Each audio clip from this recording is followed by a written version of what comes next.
cœur de la ville, dissimulée au fond d'une ruelle sombre que le temps semblait avoir effacé des cartes, se tenait une porte ornée oubliée.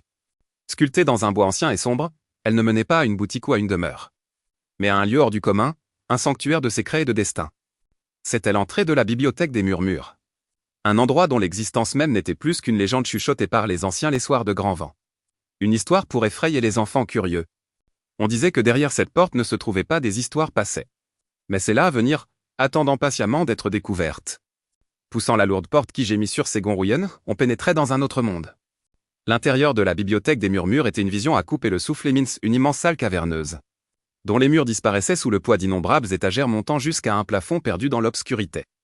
Une fine couche de poussière recouvrait tout, scintillant dans la douce lueur de milliers de bougies qui flottaient dans les airs, projetant des ombres dansantes. C'est dans ce silence presque sacré qu'Elian, un jeune homme au cœur aventureux, fit ses premiers pas. Il avait entendu les contes et, contrairement aux autres, y avait cru. Il sentait l'air vibrer d'une énergie palpable, comme si chaque livre retenait son souffle.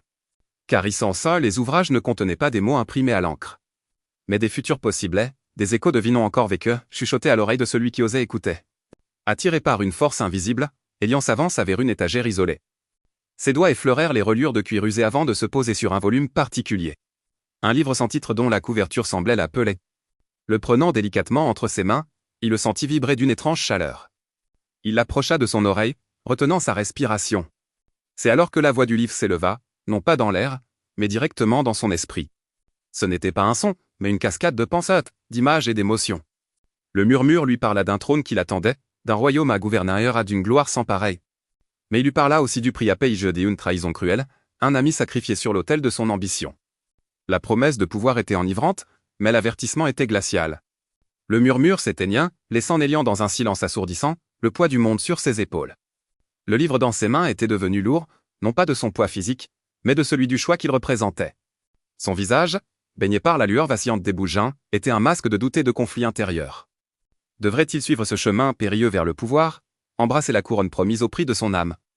Ou devrait-il refuser ce destin? Laisser le livre et son avenir prendre la poussière sur l'étagère, et retourner à sa vie simple, ignorant à jamais ce qu'il aurait pu devenir? Son regard se fixa droit devant, comme s'il cherchait une réponse dans les ténèbres qui lui faisaient face.